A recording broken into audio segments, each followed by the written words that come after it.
Hello, everyone. Welcome to Type Talks. Today we have Dave, the ISTP, and Tim, the INTP, and we're going to compare and contrast their experiences. So, hi, guys. Hey. Yeah.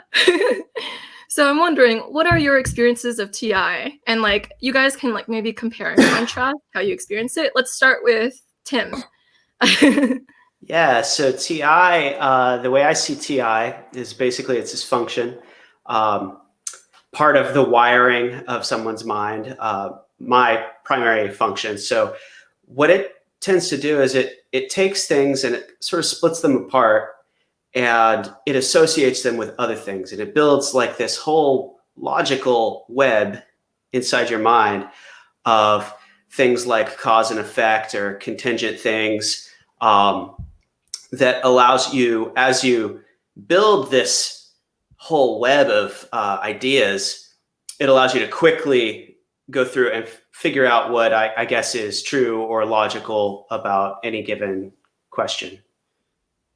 That's cool. Dave, do you have anything to add? Do you disagree, agree with it? Yeah, it's sort of like a logic checker, right? Like you're kind of looking for inconsistencies, things that aren't true, things that don't make sense. As far as the web, I think that's more probably also related to what sense or what observation function you're using. Like I can imagine NE is very web-like, and that's true. Yeah, that's a fair point.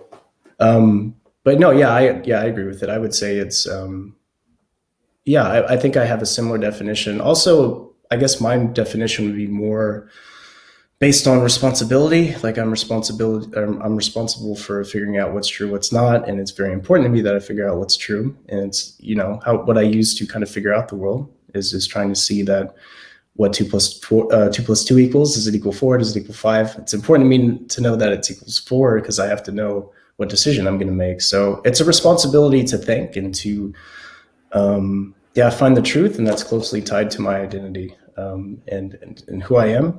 And I would say that's about it. That's so cool. Yeah. So I'm wondering how TI works with SE and how TI works with NE, and maybe the differences and similarities maybe.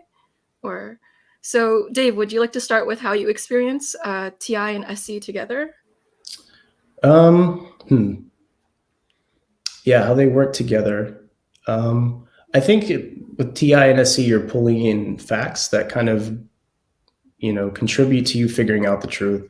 So you're kind of filtering the environment for relevant facts. So I'm not taking in all the facts, but I'm if I'm trying to think of how something works, if I'm figuring out how a car engine works, I'm not going to go look at a tree and see how a tree works. I'm going to look at how a car works. I'm going to look at the relevant parts of information from that engine that will show me how the engine works. So it's kind of you're going to the sensory first, you're going to what is first, and then maybe later on you're kind of figuring out intuitively sort of the concept of what an engine is later on. But you're using the facts and you're basing the facts off of what's logical, what facts would I need to know to logically figure this thing out.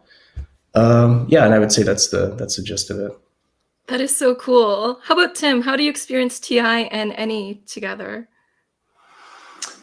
Well, I think that there can be an interesting play between the two, where NE is oftentimes an idea generator. It has a lot of things that it will just throw out, and NE will throw out ideas and it'll kind of hit the TI model, and TI will filter some of the NE things to figure out, what's worth pursuing or what's worth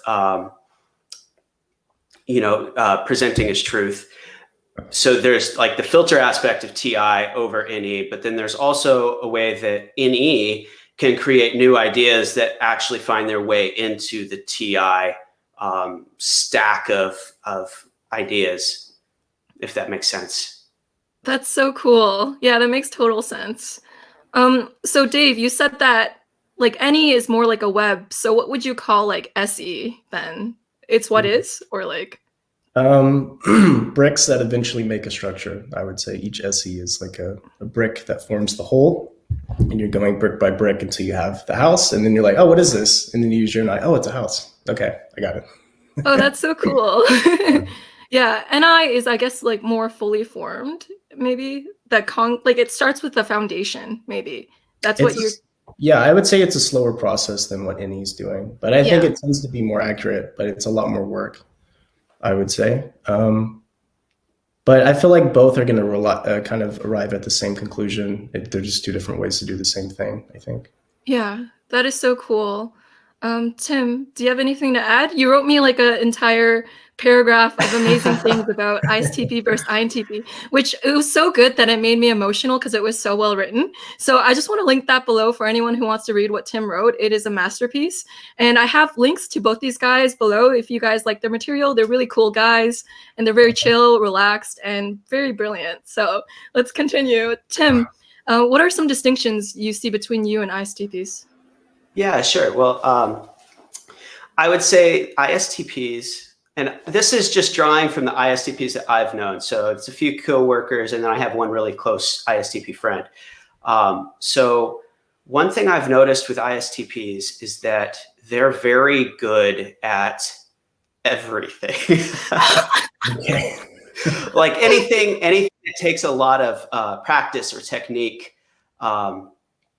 they see that as a challenge, and if it interests them, they will absolutely go and master it. And to an extent that like I just don't normally have the energy to go pursue it to that level. So that's I guess part of it is that SE connection that they have to the real, the tangible, the world around them. Because I guess for me, I'm a little bit more in my head, a little bit kind of off in the clouds sometimes with NE. So I would say that's one distinction. I know there were a few that I listed there. I don't even remember. You listed a lot. There's a phenomenon I call the NE avalanche, where they send you like an avalanche of ideas. Yeah. So I think there's a slight difference between, like, I noticed ISTPs are like, they take slower to form their ideas, but like they give you less, but it's more narrowed down and like it hits at a point. With any users like Tim, he'll send me like an avalanche, and that's like a lot of thoughts. Like it's like 20 ideas into a thing. And I'm like, wow, that's a lot of things, a lot of patterns, new patterns. Yeah, sure. I think when ISTPs communicate, they're kind of giving, like, they usually have one point to make, and they usually trim off all the fat, just so the point's really obvious. Because I think for us, sometimes the point isn't so obvious with stuff, with Demon and I. And so we kind of project that onto other people and say, okay, they're also not going to get it unless I really boil it down to like the essentials and really make the point sort of obvious instead of giving you, I guess, a lot of points. I think that's maybe where that comes from. That is so cool. And Dave, I think you once told me that you have a day-by-day approach to life. Could you go into that, or like just how you experience every day? Yeah, I don't generally think past the day. There's a vague notion of like what may happen the next day, but I feel like, well, I can deal with that then. I don't know what the next day is going to be like. It could be anything, and I want it to be anything. I don't want it to be, oh, tomorrow I have to take out the trash, or I have to do this, I have to do this. Like, let's leave it open, right? Yeah, I'm completely focused on the day, and I think for me, I think I just really value simplicity in a lot of ways, and I think that gives me that sort of simplicity. And I feel like sort of looking into the future too much is really draining, and tends to lead down pathways that I don't want to go, as far as like it can be really stressful if you're thinking stuff way down the road that might be difficult things or something that you're not prepared for or whatever, So yeah, I take it day by day, and I just, fully put myself into what's happening in these 24 hours. And sometimes that's actually I mean, it sounds very Zen, I guess, but a lot of times, if those 24 hours suck, you feel like you're kind of trapped in it, that this is it. Like there's no more, tomorrow doesn't exist. So whatever you're in now, if it's shit, then you feel like this shit is just forever, because forever to you is just like this one day. Yeah, so that's what it's like. That is so cool. How about you, Tim? Do you relate, not relate? Yeah, I mean, I think I understand where you're coming from. I would say maybe with INTPs, we are a little bit more future focused. Sometimes that works well for us, and sometimes it doesn't.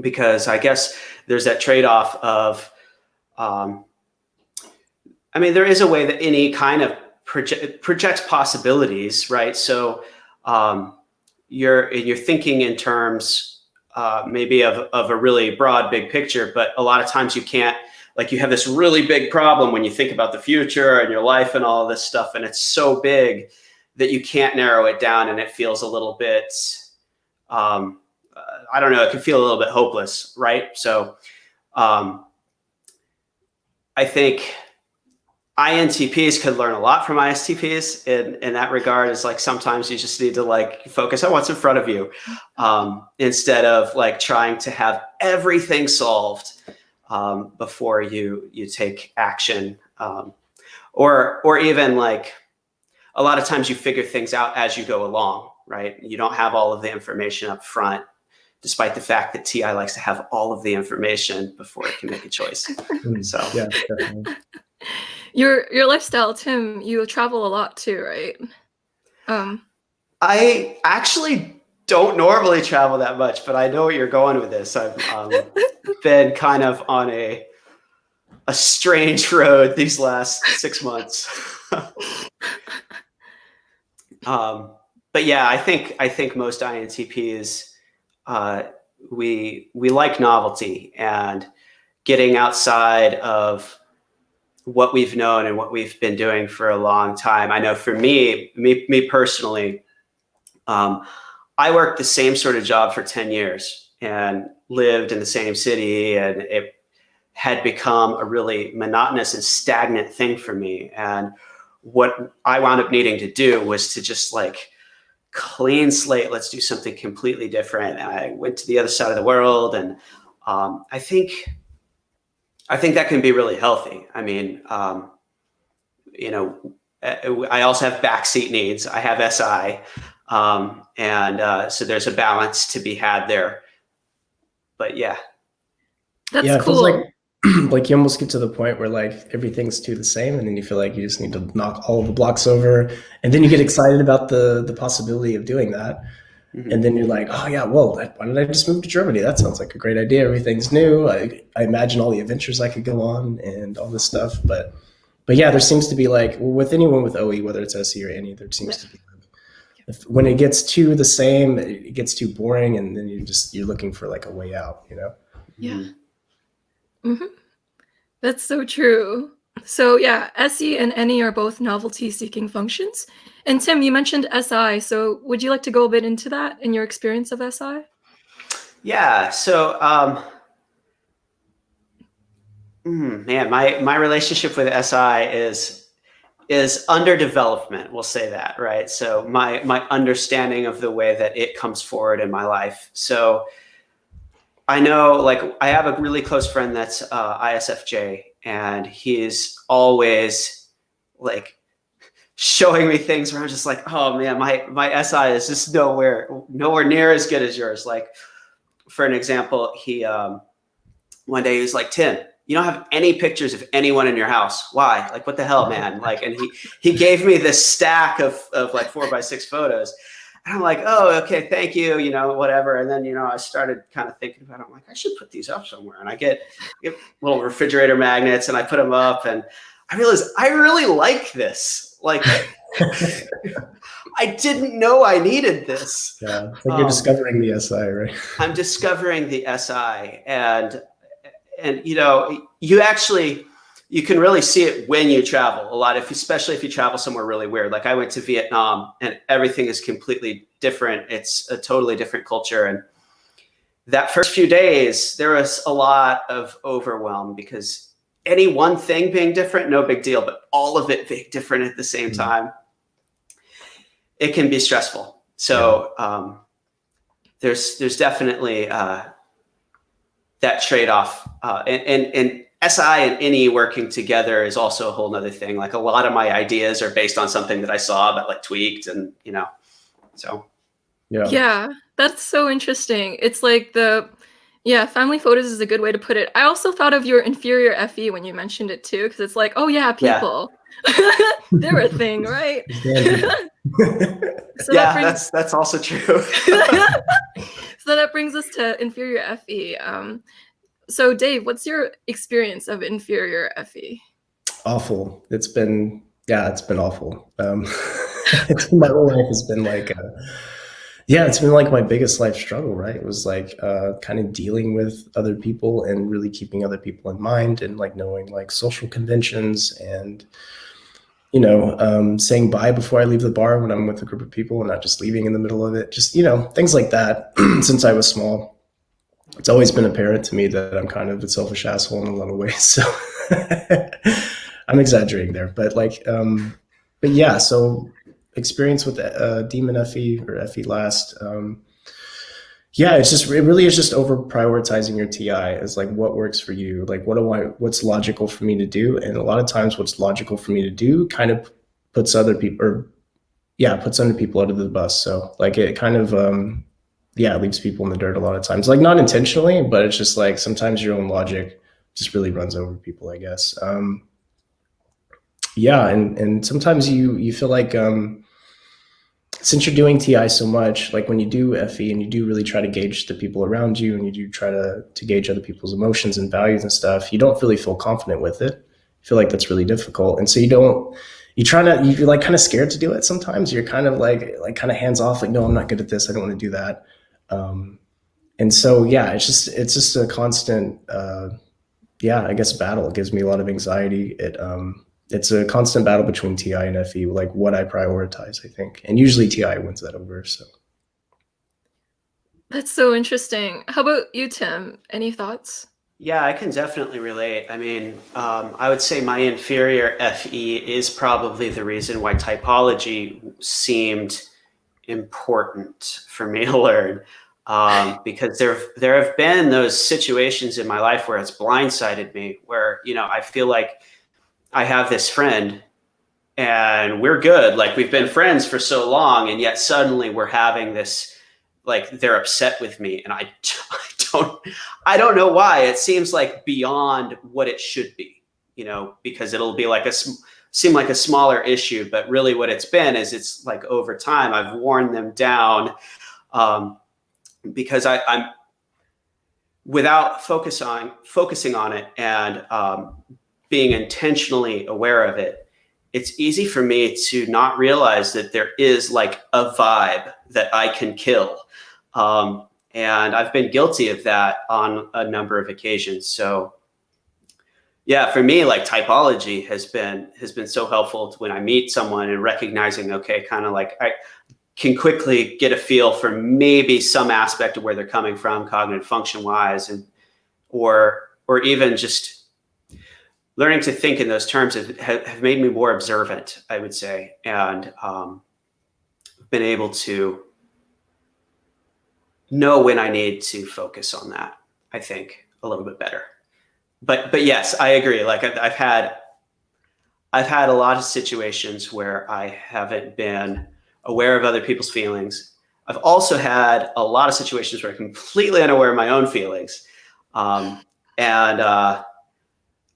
I can find myself like if something really hits me hard, it can almost take over, and it's a scary thing. But it's helpful to have a model that explains kind of what's going on there, at least for me. Yeah, and it's kind of like like what you said about your friends, like being mad at you and stuff. It's like little things they build up over time, little jabs that you're doing that you don't know you're doing. Mm-hmm. And all of a sudden they're pissed at you, like, what? Why? Like, what did I do? It's because I didn't take out the trash? Like, really, is that big of a deal? No, you haven't taken out the trash in 2 years. You know what I mean? Like, yeah, it's just over time, then it hits you and you're like, oh, what have I done? No, I did it again. Damn it. That's so cool. Yeah, it really illustrates the concept of, like, Dave Superpowers calls it the tidal wave. So it's really cool how you guys talked about like the inferior being a big problem over time. Like it compounds. It's not just that situation, but it's a compounding of that situation. Yeah. So it's really cool. One of the differences I've seen between ISTPs and INTPs is that ISTPs that I know in my personal life, they're kind of like succinct, concise. When they say something, it's like it's to the point, or like there's it's pointing at something. But when I talk to, or I could be wrong, but when I talk to like Tim, when I tell something to Tim, he extrapolates it. So he extrapolates it to 50 other ideas. So he'll send me a text wall of like, these are 10 million ideas that are related to the idea that you told me about. And then I'm like, wow, it broadens your pattern horizon. Like extroverted intuition broadens your pattern horizon, where I noticed where ISTPs, like they have a very honed in pattern. Like NI with ISTPs really hones in on patterns. Yeah. And some ISTPs tend to be mans of few words, at least the one I know. They could talk a lot, but some of them are men of few words. Yeah, that's definitely like the stereotype, right? I think a lot of like NE versus SE with the two types. I feel like NE is more associated with like lateral thinking, and that's where all kind of the ideas come from. This is like this, and all of a sudden you're way far away from the idea, and you're like, oh, how did you get there? Whereas ICP is kind of like it's this, and this B goes to C, goes to D. Yeah. Really get to Z, but NE's like here's A and whoop Z. Like, how do you guys do that? It's like kind of some magic or something. It's crazy.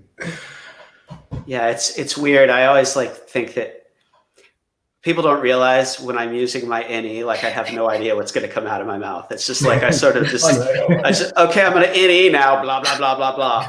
And it just happens. That's so cool. And yeah, like when you talk to him, what my NI wants to do is I want to find the central point. So I'm like, okay, all of these ideas have a central idea. And then my NI is like organizing to find that central idea. But that's so cool. So Dave, do you notice any differences between you and INTPs? I don't really know many INTPs, so it's hard to say. I think we're extremely similar. I think, TI first, we have that in common, right? But like, I think since we have our sort of observation functions in the middle, second and third, that there doesn't seem to be a big imbalance with either type with intuition versus sensing. And so you don't see INTPs going way off into woo land that much. And you don't see ISTPs, being just super, I don't know how it is, I guess, you know what I mean? Like, so I don't think there's a huge difference really. I would say that INTPs usually seem to pick up things quicker. Like they tend to see like a situation or a problem and they immediately go, oh, I know what this is. Or I'm like, wait, what? Like, wait, I gotta go through this sensory detail by detail, and then I'll figure it out. But how do you already know that? And then sometimes they're wrong, but the fact that they already have like some other pattern that's related, I think that they can pull in.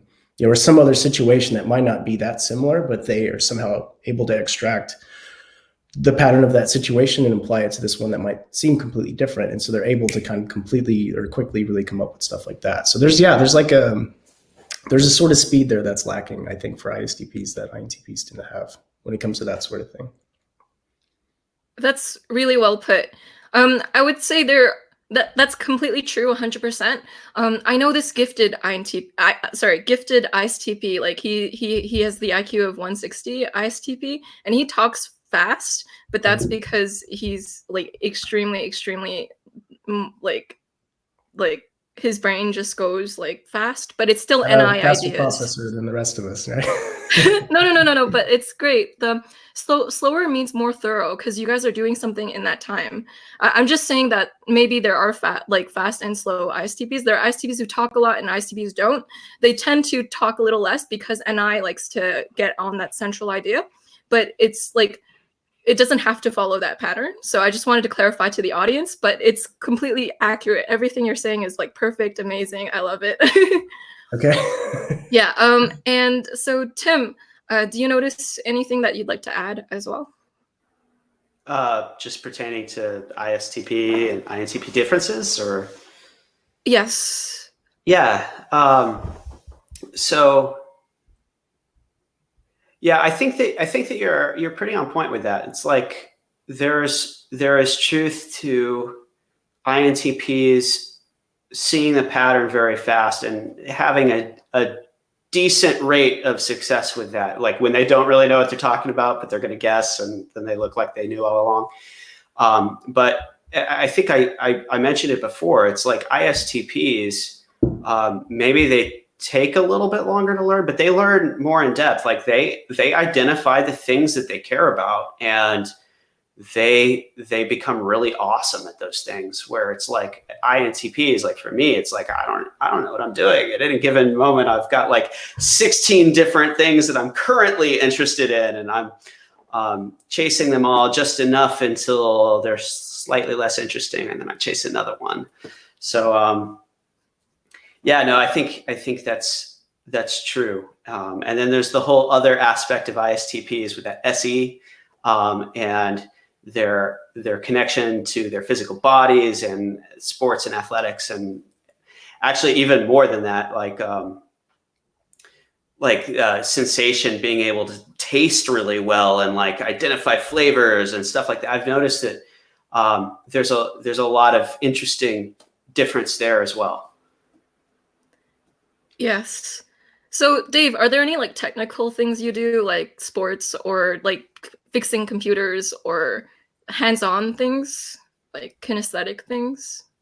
Yeah, I was in combat sports for a long time, from like 4 years old until 25, 26. So that was a big part of my life. But I don't think it was because I was an ISTP. That's kind of, it runs in the family. So I was kind of just pushed into it. Hey, you're going to do karate. Okay, whatever. You're going to kick people. You will do karate. Okay. And then that's kind of what I knew how to do. So I kept doing it. But there is like I don't know if this is an ISTP. It might just be like an SE thing. But there is a sort of gratification you get from just like hitting things and moving things, climbing up things. There's just like I don't know. You're really, at least for me, like I feel really alive when I'm doing things like that. When I'm like doing an obstacle course, or I'm like even hitting this like musical instrument that I have. It's like a percussive instrument. Sometimes just hitting it really fast, even though it sounds like shit, is actually a lot of fun. You know what I mean? So yeah, I don't know if that's a me thing or if that really is like an ISTP thing. It's kind of anecdotal, I guess, but it's true. Perhaps we can get like another ISTP with you one day to talk and then contrast, and we'll get all like 32 OP shades of the ISTPs and compare them. Yeah, get like a CS, like ISTP or something, maybe a bit of more of a nerdy one, and see if they feel the same way about it. And and yeah, I bet they probably do. I think probably just not as crazy about it, because I'm double activated masculine, to put it in OP terms, SE, like very SE for like an ICE. Plus I have play second and all that. So yeah. So there's a lot of SE. I guess in my type. So yeah. For the audience, CS means consume sleep. Me and Dave are nerdy for objective personality, and it's basically like there are 32 different ISTPs in objective personality. We'll go over that in one of the episodes one day. Okay. Is it better if I don't use kind of OP terms for this? Do you want to you can totally. Okay. I think they're compatible with the systems. Like, okay, cool. Yeah. So Tim, what is your relationship with you said that when you do something, it's like a shiny new object, or it's like a butterfly, and you catch it, and then you're like, oh, the novelty wore off. How do you feel like when the novelty wears off of something? Well, usually I don't actually feel a whole lot with that. It's more like another thing is more interesting, so I go to the other thing. And I mean, that's not all the time. I mean, I do identify things like, oh, okay, like this is a thing that I do want to spend more time on. But a lot of times it'll come in seasons where, because I get when something's really interesting, I can get so hyper focused on it, where I'm just delving into everything, reading everything, studying everything, learning everything. And then as like that has a cycle, and it might last a few weeks, it might last a couple months maybe, but then something else is going to be on the forefront of my mind. So I can kind of like table certain things and know that I'm going to come back to it later. And like, honestly, like typology can be like that for me. It's like, I know it's never going away. It's always going to be an interest, but also like, here's another thing that comes in, and I'll go chase that for a while. I don't know if that answers your question. That's so cool. My INFP friend also would relate to that too. Like he has a few interests that he likes, like photography, typology, and just random things. And he'll like, one will wear off in novelty, but he'll like circle around. He'll come back to it eventually, but it's like, it's kind of like polygamous with interests, or like That's what he calls it, I think. Like, Okay. like I don't know. Like he cheats on his interests, but he goes back to it. Yeah, I think it's a similar thing for ISTP. So, well, I think, well, for you, it's like you find something that's more interesting, right? And then you kind of jump to that, and it's no problem leaving the other thing. I think, at least for me personally, like I'll get really into something and sometimes spend years. And then I get to the point where there's like not a lot of sort of progress to make. And really the progress is the thing that like energizes me, the thing that I like. And once I stop making that, I feel like I'm getting towards the end. Then I get like burnt out, and then I don't want to do it anymore. And I'm like, okay, what else can I do? So it's like, the same thing happens with ISTPs and INTPs, but I guess for kind of different reasons in a way. That's so cool. So what is the novelty? Like you said that progress and not making progress in the, so something about maybe SC and NI is that it likes to go in the right direction in progress. So if it notices it's not making progress in a certain direction, then it becomes like frustrated, or it's like, because like NI and SE is still, it has a pointedness to it, like towards a certain path. But whereas like maybe like NE and SI, like it's more of the novelty, the ideational property of the thing isn't really providing anything anymore, or it's lacking like that nuance or something, that mind nuance. I don't know how to explain it. That makes it like lose its novelty. So I just wanted to, what I'm trying to do right now is I'm trying to fine slice SE from NE, because they both like novelty, but I'm just wondering like what is its different experience. So would you guys like to share your experiences? Yeah, so I'm like trying to process it, because like, yeah, okay, we both like novelty, but I think we like our definition of novelty, I mean, might be quite different, I think. Because I think I think SE is more concerned with novelty and with the senses, right? Like things that I can feel, touch, hear, taste, things that are different in that realm. But I want to say that NE's more concerned when it gives them a new pattern or a new concept. Like there's a different meaning here. There's a different underlying sort of thing that's going on. And that's what's interesting. Whereas for me, it's kind of interesting, but not as much as like just new shiny things, like physical things, I think. Yeah. That's so cool. Tim, do you have anything to add? Yeah, I think that's true. Like I think about me and my ISTP friend, and like when we've traveled together before, and it's such a great duo, because we judge things the same way, but we have different ways of going about and exploring, right? So for me, I like these interesting conceptual ideas. Like I remember we went to Portland, and I got on Airbnb, and I'm like, oh yeah, let's stay. Here is a completely renovated 1950s Airstream. Like, let's stay in that. And like, he's like, oh, that's cool. Like, so like the concept of that was interesting to me. And then we get there, and he's like, oh, like we need to go to all of these places and drink all of these different beers and compare how they taste. I'm like, okay, let's go do that. So it's just that's a perfect example. Yeah. Yeah, it's cool. It's cool the way that they work together. Mm-hmm. That is so cool. I love that. Wow. You and your examples, Tim, like spot on. I noticed that me and Dave are slower to use examples. I don't know if it's an NI thing, but I noticed that SI users might have an easier time with picking out an SI specific concrete example and then putting it out. But I noticed like with NI, people who use NI, sometimes they're slower with examples because it's more of the known concept, and they're more of going over that known concept, as Dave and Shan puts it. So like with me, it takes energy for me to recall an example, because the idea is what's known to me, not the concrete event with my friend, if that makes any sense. Yeah, totally. And I guess it should be like that, right? Like, because your NI and your SC are kind of far apart. So it's like you spend a lot more time with the concept and building that up. Sometimes the sensory examples kind of get left in the dust, I guess, sometimes, right? So it's like, oh, wait, the examples. Yeah. I know this pattern's right. Let me think of an example real quick. And then it's like grasshoppers. Oops, there's no example. Yeah. Right? So you guys make it interesting. So thank you for that. Also, I want to differentiate a little bit about like NI and SI. So you guys have these differently, and I'm wondering how you guys experience it. So Tim, you mentioned that SI goes over like concrete things like family photos, and it's like all about this attachment to the history with someone or like the past and like bringing it back now.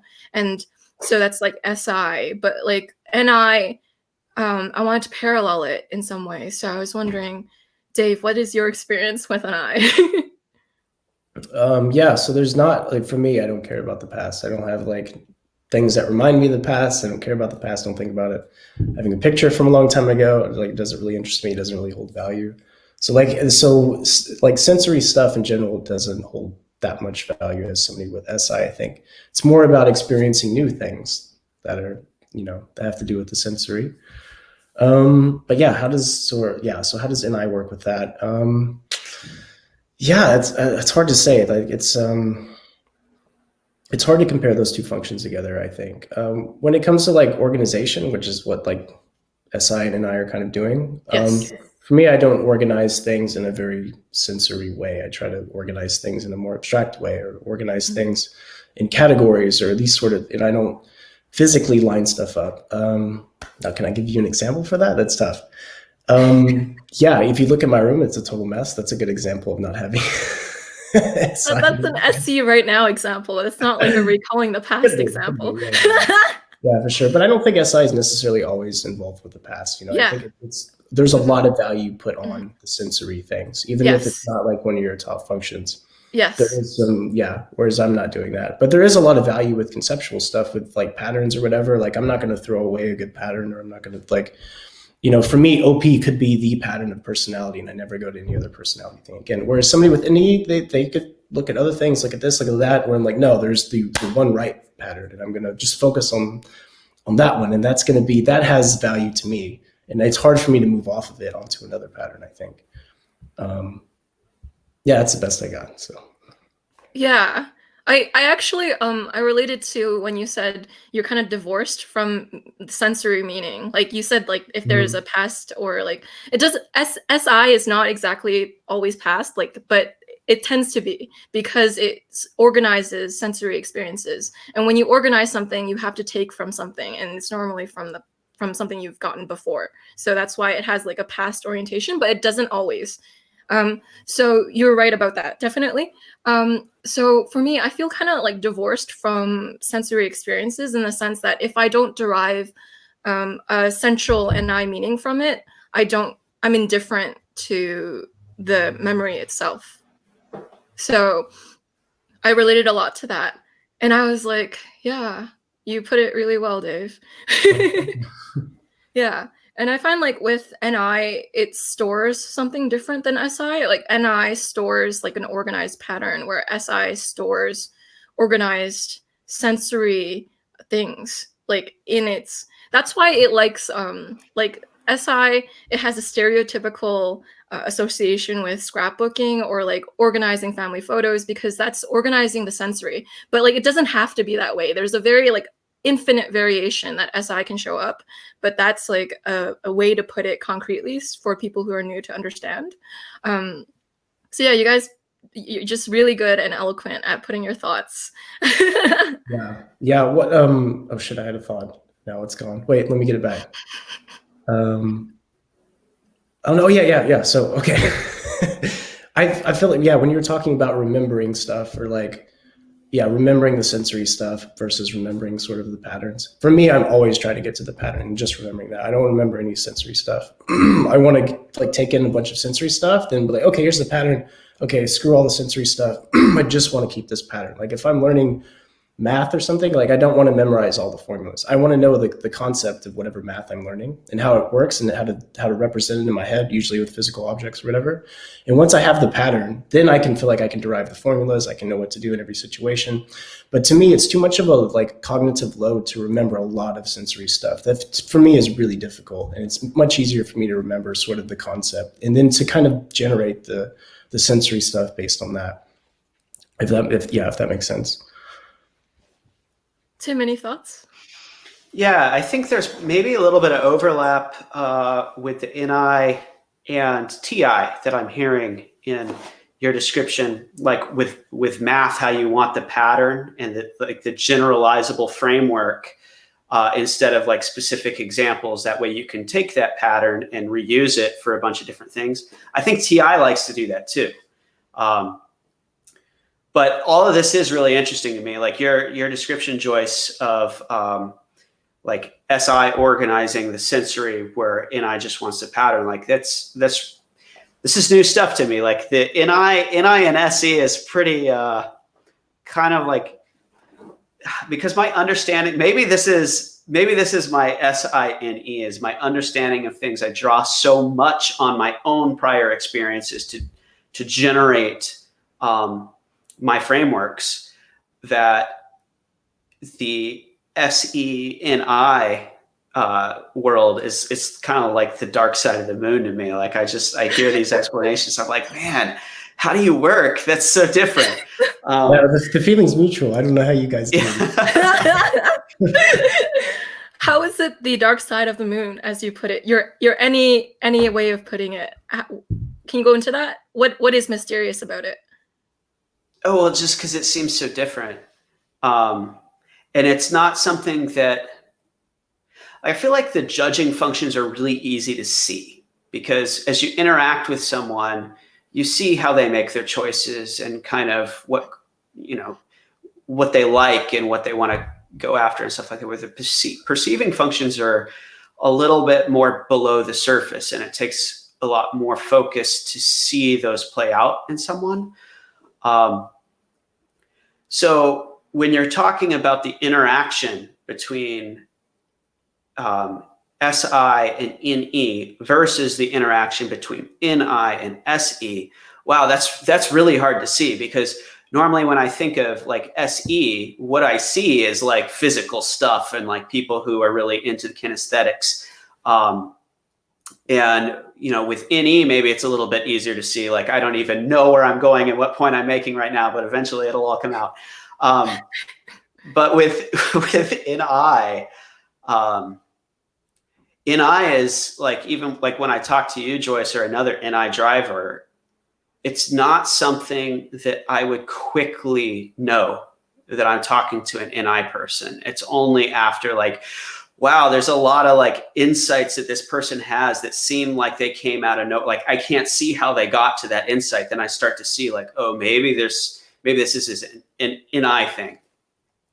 So I can observe in myself the relationship with SI and NE. I can see how I draw on examples that I already know to create patterns, or to know where the patterns might be, I guess. That sort of SI to NE flow. And I can understand it because I see it in myself. But so I guess with NI to SE, it's just interesting to hear you talk about it, because I'm thinking, okay, so NI holds the patterns of things that have happened. Well, but it doesn't know what happened. It just has the pattern from things that did happen. Yeah, so maybe it's more what happens, and over time, seeing things happen again and again. Eventually, you're like, oh, here's the common denominator between all those things I just saw. So do you feel like your NI feeds into your SE, or is it more your SE feeding into your NI? Yeah, the SE is giving the NI the data it needs to form the pattern. So like I'm putting a puzzle together, and I want to figure out what the puzzle is going to look like, or what the picture is. And so like I'm putting the puzzle pieces down, but I don't have all of the puzzle pieces. So there's gaps there. And then NI kind of fills in the gaps, and it's like, okay, here's the pattern. Yeah. I don't think that was such a good explanation. But no, that was really good. Yeah. That was great. It's for me, it's like, if the experience is irrelevant to the common denominator. So like the NI is looking for the denominator, like Dave said. And the thing is, I heard an NE user once say that when they recall a pattern, they're recalling all the SI sensory that they have attached to that pattern too. Mm-hmm. Whereas like the NI SE user is more focused on the pattern itself, and it sees experience as irrelevant or relevant to the pattern, but it's the pattern that is the center stage. Yeah, it's like it's by itself. It's just yes, there's nothing attached to it. This is the pattern, you know. Yeah. Okay. Yeah. So that's cool. Tim, you also said that you don't know the point as you're talking. So can you elaborate on that? No, it's totally true. Like I've had that thought on this call as I've been talking of like, I have no idea where I'm going with this. And my mouth is, NE is a very like disembodied weird thing. But it's working though. Like you're making sense. You do have a point, whether you realize it or not. And it's going well so far. So yeah. So I guess maybe that's the SI and E polarity and the NI SE polarity are just actually kind of similar, just going in different directions. So, it's sensory feeding into NI versus, like, I guess the patterns for NE come out as it's expressed. I think, like, I remember ENFJ asking, like, I don't see how NE users actually have patterns. Like how does patterns come out? Like I see NE coming up with possibilities, but I think like for that person, their understanding of patterns was very like NI, like it was an NI definition of patterns, and they didn't see exactly how it could still be patterns, even though I guess it comes out differently. So in my internal world, SI is a lot easier to see. Like it's really easy for me to see all these experiences that I've had. But I don't know, like when the patterns have to come out before I can see them, if that makes sense. Oh, you have to externalize the patterns for you to see them, because it's like extroverted intuition. Right. That is so interesting. It made me think of something. So with, ISTPs, so maybe ISTPs have more of a point when they talk too, because they know the NI point beforehand also when they talk, maybe. But Dave, correct me if I'm wrong. I think we have, I have to think about that for a second. Yeah. There's usually like when I answer a question, I look for that pattern that associates, and then I try to like give the pattern, and then I try to back it up with an example of how that pattern's applied. So I guess that's usually, I think how it goes. So that's cool. That's so cool. And Tim, you said something about SE feeding NI, and like your SI feeds your NE to make more examples. And it made me think about something Joseph Christopher said.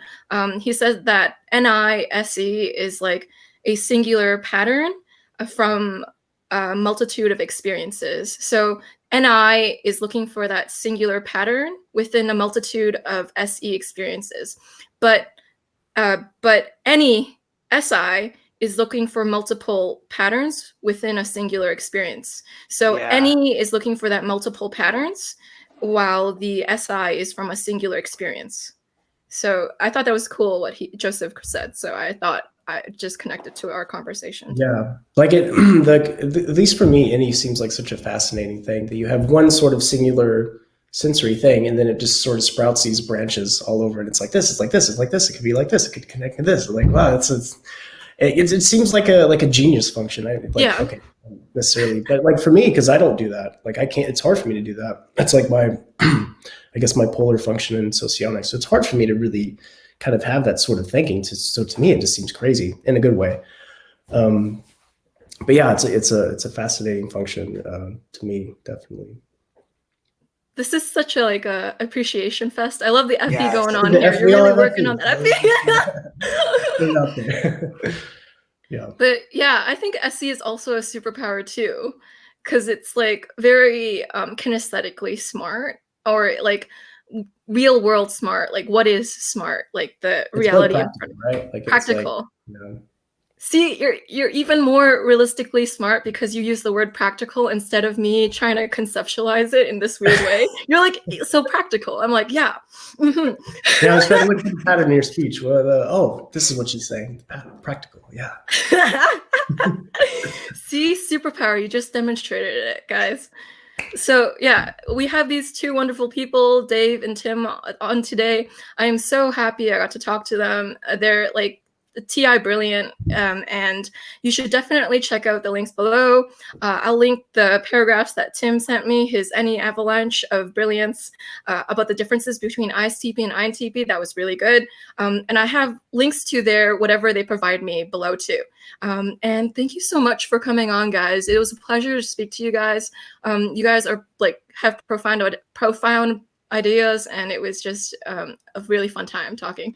Yeah. I'm super flattered that you would have me on. Thank you so much. Yeah, me as well. Yeah. For anybody watching, you should probably like and subscribe, because I would really like that. I would be so appreciative if you guys subscribe to this wonderful channel that Joyce has. I think that would be so awesome. So put that out there. Oh, you guys are so sweet. Yeah. So also follow Dave's channel too. If you like and subscribe this video, you are obligated to like and subscribe Dave's channel too. Yeah. Thank you, wonderful people, for coming on today. I hope the rest of the audience has a wonderful week. And I know like the corona is kind of causing madness among people, but I really hope you guys stay safe. And I wish you guys the best in this time, and have a great time. Bye. Thanks so much. Bye. Thank you.